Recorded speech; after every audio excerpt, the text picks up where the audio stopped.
Bienvenue dans l'émission La vérité de l'Évangile avec Andrew Womack, un ministère d'enseignement qui se concentre sur l'amour et la grâce inconditionnelle de Dieu. Sous la nouvelle alliance, nous pouvons entrer dans le Saint des Saints avec assurance, d'une manière nouvelle et vivante. Pendant si longtemps, j'essayais d'atteindre Dieu et je me demandais « Où es-tu, Seigneur ?» Mais lorsque j'ai entendu le message d'Andrew, c'est comme si la lumière s'était allumée et j'ai su que Dieu était ici, avec nous. Et maintenant, voilà Andrew. Bienvenue dans notre émission La vérité de l'Évangile. Aujourd'hui, nous poursuivons l'enseignement intitulé « Une meilleure manière de prier ». Je viens juste de commencer cette nouvelle série et nous rentrons maintenant dans le vif du sujet. J'ai un livre du même titre et la série est aussi disponible en CD ou DVD. Le livre a également été traduit dans d'autres langues et j'aimerais vous encourager à vous procurer ces ressources. Je peux vous dire que cet enseignement sur la prière est vraiment puissant. Je n'en suis qu'au début et je sais que vous vous demandez peut-être où je veux en venir avec ce sujet. Mais je vais exposer certaines vaches sacrées religieuses en ce qui concerne la prière, qui ont contribué à annuler la puissance de Dieu dans votre vie. Il y a une raison pour laquelle les prières de la plupart des gens ne sont pas efficaces. Et en grande partie, c'est à cause des traditions et des doctrines des hommes. J'ai choisi d'aborder ce sujet de la même manière que Jésus l'a fait dans Matthieu chapitre 6. Avant de commencer à enseigner ce qu'est la prière, il a enseigné ce que la prière n'est pas. Et il a dit « Ne sois pas comme les hypocrites, ils aiment prier ». J'ai déjà contré et dénoncé de nombreuses traditions et doctrines des hommes en ce qui concerne la prière.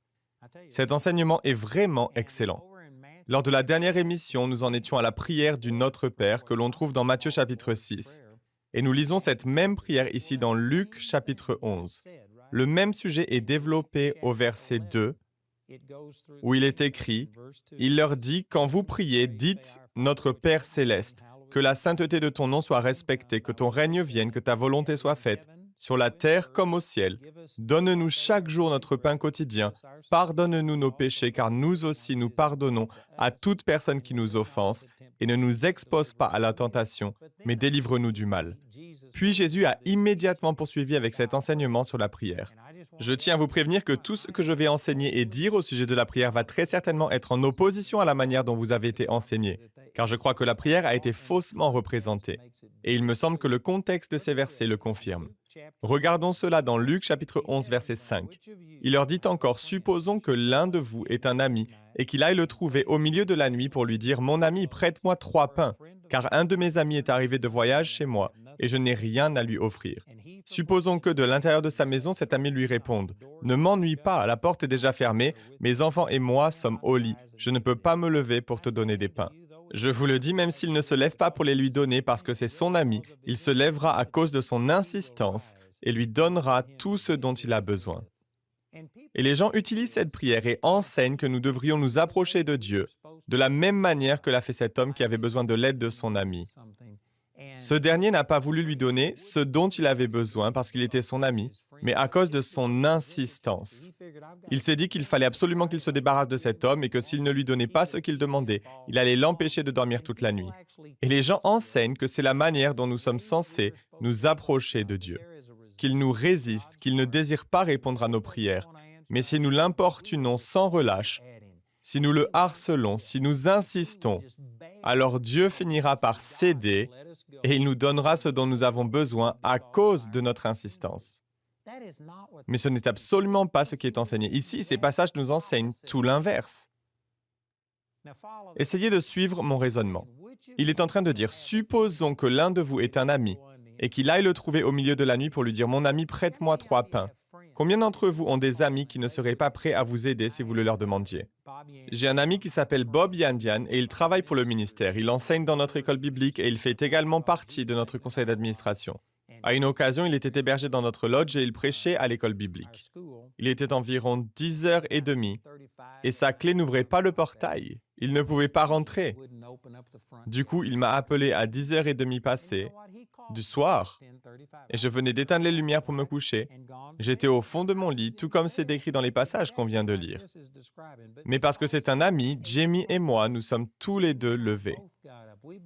Nous avons appelé des personnes que nous connaissions afin de leur demander de se rendre sur place pour l'aider à ouvrir le portail. Nous l'avons dépanné et nous lui avons donné ce dont il avait besoin. Il n'a pas eu besoin de me harceler ou de quémander. Nous venons de lire que Jésus a dit « Supposons que l'un de vous est un ami et qu'il vous traite de cette manière. » La vérité, c'est qu'aucun ami ne dira jamais « Je suis couché, ma femme est couchée, mes enfants sont couchés, laisse-moi tranquille, il est tard. » Tu peux oublier tous tes besoins, je ne vais penser qu'à moi. De vrais amis ne vous traitent pas de la sorte. Il y en a peut-être parmi vous qui pensez avoir des amis qui seraient bien capables d'agir ainsi. Si c'est le cas, alors je mets sérieusement en doute le fait qu'ils soient réellement des amis, ce sont peut-être des connaissances. Vous connaissez peut-être quelqu'un qui agirait de cette manière-là à votre égard, mais un ami, lui, ne vous traiterait pas de la sorte. En réalité, dans ces versets, il établit un contraste. Il est en train de dire « Aucun de vos amis ne serait aussi désobligeant et impoli à votre égard. » Pourquoi pensez-vous donc devoir harceler Dieu, insister auprès de lui, pour qu'il vous donne la moindre chose? Vous pensez qu'à moins d'insister auprès de lui et de le harceler, il ne vous donnera rien, mais qu'il finira malgré tout par céder à votre requête parce que vous l'avez importuné. Ce qu'il est en train de dire, c'est que même les gens vous traitent mieux que cela. Vous vous attendez à être traité par les gens avec un minimum de respect. Alors qu'est-ce qui vous permet de penser que Dieu vous traitera moins bien qu'un de vos amis? La suite de ce passage des Écritures va montrer que c'est bien l'interprétation juste et correcte de ce passage. Au verset 9 et 11, nous lisons « Et moi je vous dis, demandez et l'on vous donnera. Cherchez et vous trouverez. Frappez et l'on vous ouvrira. En effet, tous ceux qui demandent reçoivent. Celui qui cherche trouve. Et l'on ouvrira à celui qui frappe. Quel père parmi vous donnera une pierre à son fils s'il lui demande du pain? » Il n'est pas en train de faire une comparaison, il cherche plutôt à établir ou révéler un contraste. Il est en train de dire que même les parents terrestres savent mieux traiter leurs enfants que cela. Quel père parmi vous donnera une pierre à son fils s'il lui demande du pain? Bien sûr, la réponse à cette question, c'est qu'aucun père n'agirait de la sorte. Vous n'allez pas donner une pierre à votre enfant pour qu'il morde dedans au risque de se casser une dent et de se blesser. Vous traitez vos enfants mieux que cela. Ensuite, il dit, ou bien s'il demande un poisson, lui donnera-t-il un serpent au lieu d'un poisson? Si votre enfant vous demande un poisson, est-ce que vous allez lui donner un serpent venimeux au lieu d'un poisson? Non, de bons parents ne traitent pas leurs enfants ainsi. Au verset 12, il dit, « Ou bien s'il demande un œuf, lui donnera-t-il un scorpion? » Aucun d'entre nous ne traite nos enfants de cette manière-là. Ce verset n'est pas en train de comparer Dieu à un parent qui donne une pierre ou un serpent, ou bien un scorpion. Il est en train de dire que si nous sommes capables de traiter les gens, nos propres enfants, ainsi que nos amis avec amour et respect, comment pourrions-nous penser que Dieu soit moins enclin à nous accorder les réponses à nos prières? Ensuite, il répond en quelque sorte à cette question et la résume au verset suivant, au verset 13. « Si donc mauvais comme vous l'êtes, vous savez donner de bonnes choses à vos enfants, le Père céleste donnera d'autant plus volontiers le Saint-Esprit à ceux qui le lui demandent. » Il est en train de dire que si nous nous attendons à être traités d'une manière correcte de la part des êtres humains, à combien plus forte raison devrions-nous nous attendre à être bien traités de la part de Dieu lorsque nous nous approchons de lui dans la prière? Pourtant, la religion nous a représenté un Dieu susceptible de nous laisser sans réponse et de nous refuser ce dont nous avons besoin. Un Dieu tout à fait capable de nous laisser souffrir et qui est même celui qui met les problèmes sur notre dos pour rendre notre vie difficile. En d'autres mots, la religion nous dit « Dieu vous a donné une pierre au lieu de vous donner un morceau de pain, parce que c'est mieux pour vous. Dieu vous a donné un serpent plutôt qu'un poisson. Il vous a donné un scorpion lorsque vous lui avez demandé un œuf. C'est ainsi que Dieu vous traite. » Comprenez que c'est ce que produit la religion. Nous avons blâmé Dieu pour nos problèmes. La religion nous dira que c'est Dieu qui nous a rendus malades. C'est Dieu qui est la cause de la mort de votre enfant. Ou encore, c'est Dieu qui est à l'origine des défauts de naissance et qui engendre toutes ces choses mauvaises et négatives afin que vous soyez une meilleure personne. Nous lisons d'ailleurs à propos de ce sujet dans Ésaïe chapitre 5, verset 20, qui nous explique qu'à la fin des temps, il y aura ceux qui appellent le mal bien et le bien mal. C'est ce que nous voyons aujourd'hui et l'Église est l'un des plus grands propagateurs de ces fausses doctrines et croyances. Elle enseigne que Dieu est celui qui vous fait souffrir, il est celui qui en est la cause. Dieu est au contrôle de tout, il est souverain. Rien ne peut arriver sans que ce soit la volonté de Dieu ou sans qu'il le permette. Mais ce n'est tout simplement pas vrai. La religion représente Dieu précisément comme la personne que Jésus dénonce dans ces passages. Comme un père qui donne une pierre à celui qui lui demande du pain, qui donne un serpent à celui qui lui demande un poisson, ou bien encore qui donne un scorpion à celui qui lui demande un œuf. Non, ces passages ne sont pas en train de faire une comparaison, ils établissent un contraste. Si vous vous attendez à être mieux traité que ce qui est décrit dans ces passages de la part des gens, pourquoi penser que Dieu Tout-Puissant, notre Père Céleste, qui nous a aimés au point d'envoyer Jésus, serait capable de moins nous aimer que la personne décrite dans ces Écritures? J'ai bien souvent utilisé ce même raisonnement, cette même logique avec de nombreuses personnes. Je me souviens d'une situation en particulier lorsque j'ai parlé avec un homme qui allait vraiment très mal. Il était parti en vacances et pendant ses vacances, il a failli mourir. Il a été admis à l'hôpital pendant une semaine car les médecins pensaient qu'il allait mourir. Mais il s'est accroché à la vie et ils ont fini par lui permettre d'appeler une ambulance afin de rentrer chez lui. Et c'est sa femme qui m'a appelé. Et elle a rapproché le combiné de la bouche de son mari parce qu'il n'avait plus assez de force pour le tenir lui-même. Je lui ai dit « Ne t'avise pas de mourir avant que je n'arrive ». Je me suis rendu chez lui et j'ai parlé avec cet homme et je lui disais que Dieu voulait qu'il soit en bonne santé et que c'était sa volonté qu'il aille bien. Il m'a répondu « Je sais que Dieu peut le faire, mais je ne suis pas certain qu'il désire réellement le faire. Je ne sais pas si c'est la volonté de Dieu que je sois en bonne santé. » Vous savez ce que j'ai fait? J'ai commencé à utiliser la même logique que celle que je viens de vous expliquer. J'ai mis sa femme à contribution pour illustrer ce que je voulais qu'il comprenne. Je lui ai demandé « Croyez-vous que votre femme vous aime au point de vous vouloir en bonne santé ?» Ce à quoi il a répondu « Absolument ». Je lui ai ensuite dit « Vous n'avez pas toujours traité votre femme de façon parfaite. Vous avez certainement péché contre elle à un moment donné, vous vous êtes mal comporté. Vous n'êtes pas quelqu'un de parfait. » Il m'a dit « Vous avez absolument raison. » Je lui ai dit « Cependant, malgré tous vos problèmes et tout en sachant que vous n'êtes pas quelqu'un de parfait, doutez-vous que votre femme vous veuille en bonne santé ?» Il a répondu que non. Et j'ai dit, si elle avait le pouvoir de vous guérir, pensez-vous qu'elle voudrait vous voir faible au point de ne pas pouvoir tenir le téléphone, de ne pas pouvoir vous lever et aller à la salle de bain pour vous soulager, au point d'être totalement dépendant d'elle et qu'elle soit obligée de changer vos couches? Pensez-vous réellement que ce soit la volonté ou le désir de votre femme? Il a failli se fâcher avec moi, il a rétorqué, non, ce n'est pas du tout ce qu'elle veut. Alors je lui ai dit, pensez-vous vraiment que Dieu Tout-Puissant, qui vous aime infiniment plus que votre femme, pourrait ne pas avoir autant de compassion à votre égard que votre épouse? Lorsque j'ai formulé les choses de cette manière-là, ça l'a complètement désarmé. Du coup, il a compris ce que je voulais lui faire comprendre et cela l'a aidé à reconnaître que Dieu le voulait en bonne santé. Voici un autre exemple et c'est exactement le même principe. J'ai utilisé ce raisonnement, cette même logique auprès de nombreuses personnes pour les aider à comprendre ces vérités. Un jour, j'enseignais à Colorado Springs et je disais que ce n'est pas la volonté de Dieu que l'on soit malade, que Dieu n'est pas celui qui crée les difficultés dans nos vies. Dieu ne crée pas des événements souverainement comme il en a envie. Un homme était présent à cette réunion avec sa fille qui était en fauteuil roulant. Je ne sais pas exactement quelle était la nature de son problème physique, mais quoi qu'il en soit, elle était consciente, mais totalement absente mentalement. Elle ne pouvait pas communiquer. Elle était dans un état végétatif et elle était quadraplégique. Elle portait des couches et était incontinente. Elle avait environ 12 ans, mais elle avait le comportement d'un nouveau-né. Elle ne faisait qu'exister, mais ne communiquait pas du tout avec le monde extérieur. Et lorsque j'ai commencé à dire que ce genre de choses n'était pas le reflet de la volonté de Dieu, qu'il la voulait en bonne santé, cet homme s'est mis en colère et il est parti. La raison pour laquelle il a eu cette réaction, c'est parce qu'il avait développé un mécanisme d'autodéfense qui lui permettait de justifier la maladie de sa fille et de faire face à cette situation au quotidien. Il disait que c'était Dieu qui était à l'origine de la maladie de sa fille et que c'était sa volonté. Il croyait que Dieu avait un but rédempteur dans le fait que sa fille soit dans un état végétatif et en fauteuil roulant à 12 ans. Donc il s'est mis en colère et il est sorti en trombe. La personne qui l'avait amené à la réunion est sortie le retrouver sur le parking et lui a dit « Reste encore un peu et prends le temps de parler avec ce prédicateur. Et demande-lui de t'expliquer ce qu'il a voulu dire. Peut-être que tu as mal compris ce qu'il a voulu expliquer. Peut-être qu'il pourra te partager ce qu'il pense et croit. » Après la réunion, cet homme est venu me voir. Il était vraiment en colère. Il m'a dit à quel point il avait été offensé de m'entendre dire que ce n'était pas la volonté de Dieu que sa fille soit dans cet état, alors que lui-même croyait que Dieu l'avait créée malade. Il pensait que c'était la volonté de Dieu et qu'elle glorifiait Dieu au travers de son état physique. J'ai essayé de le raisonner et je lui ai partagé des passages des Écritures. Je lui ai montré qu'il y avait des passages des Écritures qu'il avait mal interprétés et lui cherchait à me convaincre que c'était moi qui les avais mal interprétés. Nous nous sommes retrouvés dans une impasse. Je savais que je n'allais pas pouvoir convaincre cet homme parce qu'il avait énormément de préjugés et pensait que c'était la volonté de Dieu que sa fille soit dans cet état végétatif. Vous savez ce que j'ai fait? Il se tenait derrière le fauteuil roulant de sa fille et moi, je me tenais devant lui. Et j'ai fixé cet homme du regard et je lui ai dit « Mais quel genre de père êtes-vous? En fait, vous n'en avez rien à faire de votre fille. Vous n'en avez rien à faire qu'elle puisse un jour sortir de ce fauteuil roulant, qu'elle puisse un jour courir et jouer comme un enfant normal, qu'elle puisse un jour se marier et avoir des relations normales.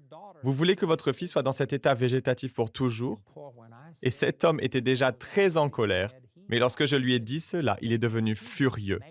Il m'a dit « Comment osez-vous dire une chose pareille? Je ferai n'importe quoi pour ma fille. Peu importe le coût. Je serais prêt à l'emmener n'importe où dans le monde si ça pouvait changer son état.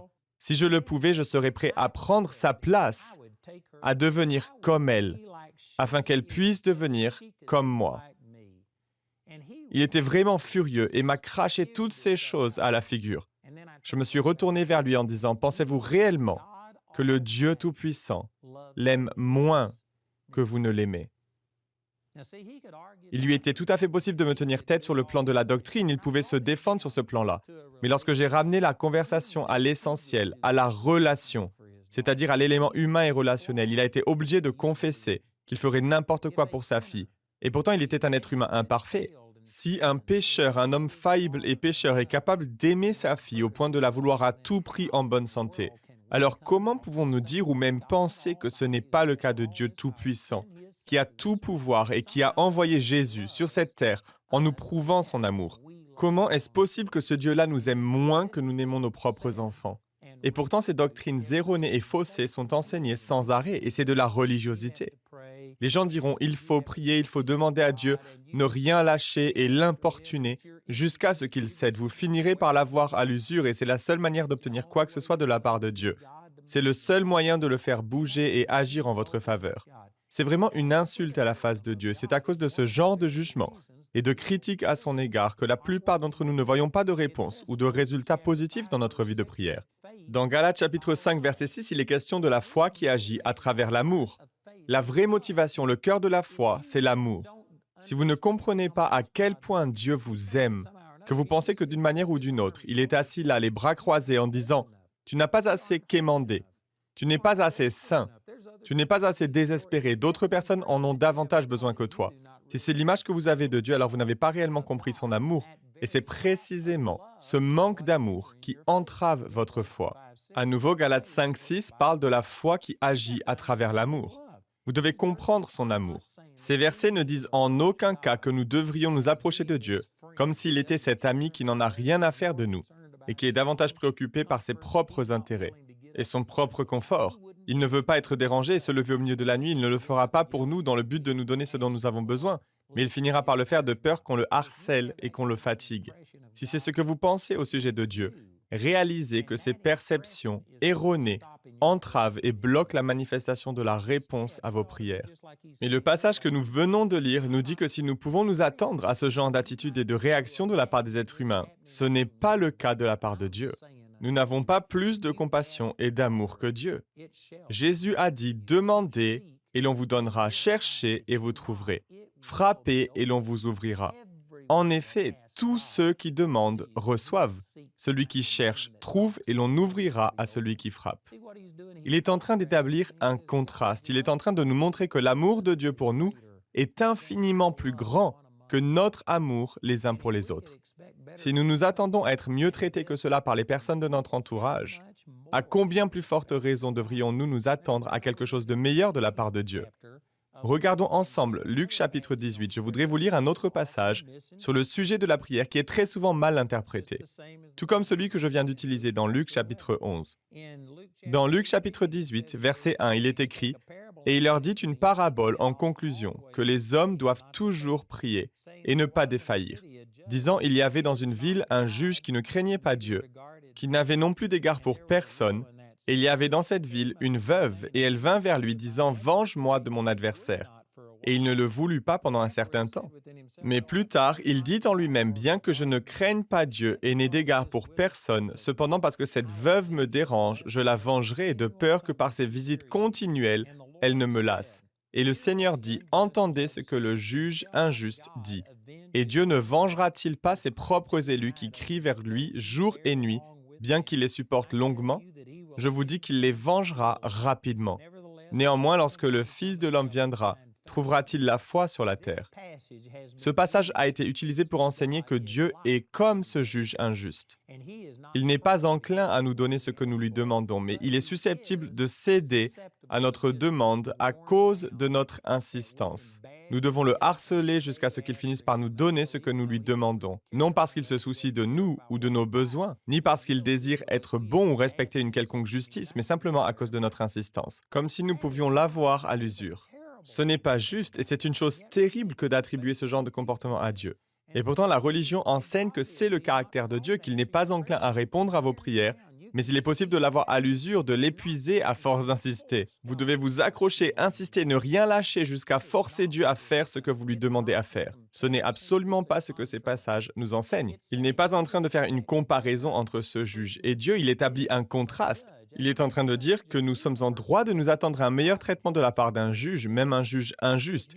Même une personne qui n'aime pas Dieu vous traiterait mieux que cela. Si nous nous attendons à mieux de la part d'un juge, alors pourquoi douter du fait que Dieu désire répondre à nos prières?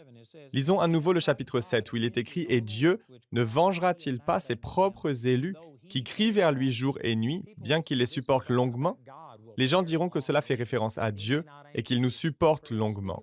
Il ne sera pas pressé de nous répondre. Il tardera certainement, mais à force d'insistance, vous finirez par l'avoir à l'usure. Non, il est écrit ici « Et Dieu ne vengera-t-il pas ses propres élus qui crient vers lui jour et nuit, bien qu'il, ici, il fait référence au juge injuste, les supporte longuement. » Il n'est pas en train de comparer Dieu à ce juge injuste, mais il établit un contraste entre les deux. Dieu n'est pas injuste, il ne va pas être assis là à refuser de nous donner ce qui nous appartient de droit. Non, il établit un contraste en disant « Et Dieu ne vengera-t-il pas ses propres élus qui crient vers lui jour et nuit, bien qu'il, ce juge injuste, les supporte longuement ?» Ensuite, nous lisons au verset 8 « Je vous dis qu'il les vengera rapidement. » Le simple fait que Jésus ait dit qu'il nous vengera rapidement élimine complètement l'interprétation selon laquelle ces passages nous enseignent que nous devons insister auprès de Dieu, l'épuiser et finalement obtenir notre réponse par défaut. Non, cette parabole nous enseigne tout le contraire. Vraiment, Dieu est bon. Il désire vous bénir plus que vous ne désirez être béni. Les gens viennent me voir et ils me disent « Priez s'il vous plaît afin que Dieu fasse de moi la personne que je suis censé être. » Je leur réponds « Je ne peux pas faire ce genre de prière car Dieu désire que vous soyez la personne que vous êtes censé être plus que vous ne le désirez vous-même. Il n'y a aucune raison de vous approcher de Dieu en le suppliant d'agir dans votre vie et de faire quelque chose. Il a déjà pourvu à tout ce dont vous aurez jamais besoin. Il désire vous voir réussir plus que vous ne le désirez vous-même. Alors pourquoi prier, me demande-t-on? C'est une très bonne question et je vais bientôt être en mesure d'y répondre, mais je suis à court de temps aujourd'hui. Je termine la première partie de cet enseignement, qui est en 5 parties.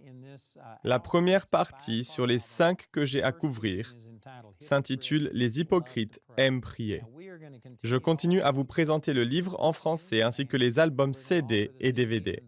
Nous vous encourageons à vous rendre sur notre site internet awmi.fr pour vous procurer nos ressources. Vous pouvez aussi nous envoyer un mail en faisant la demande de certains de nos livres en version digitale que nous pouvons vous envoyer gratuitement.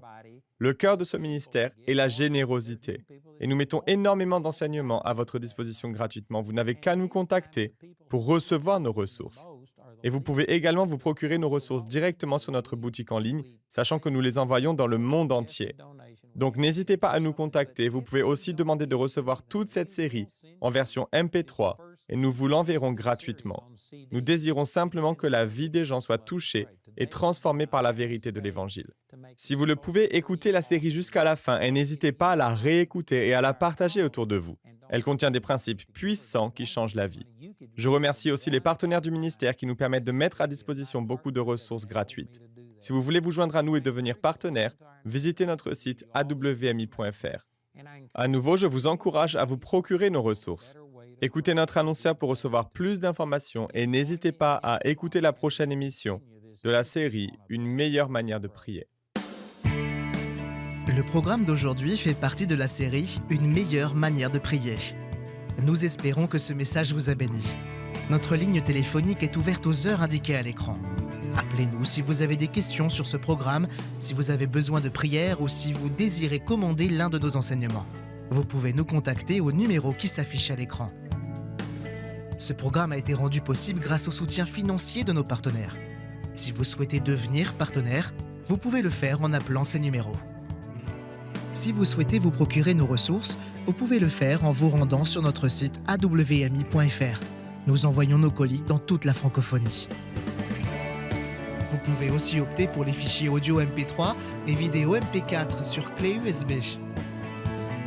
Les 20 émissions de cette série sont disponibles en DVD pour 22 €. Vous pouvez également vous les procurer en CD pour la somme de 15 €. Si vous commandez les 2 albums, CD et DVD de manière simultanée, le prix de l'ensemble baisse à 30 €. Pour tous nos téléspectateurs qui se trouvent en dehors de l'Europe, tous les produits que nous vous présentons sont disponibles grâce à nos bureaux dans votre région. Vous pouvez les contacter grâce aux détails qui s'affichent sur votre écran afin de connaître le prix dans leur monnaie locale. Andrew a à cœur que chacun puisse écouter ou regarder ce programme à sa convenance et puisse le partager avec d'autres. Si vous ne pouvez pas vous permettre d'acheter cette série, nous vous enverrons un lien afin de télécharger gratuitement l'enseignement de cette semaine en version audio MP3.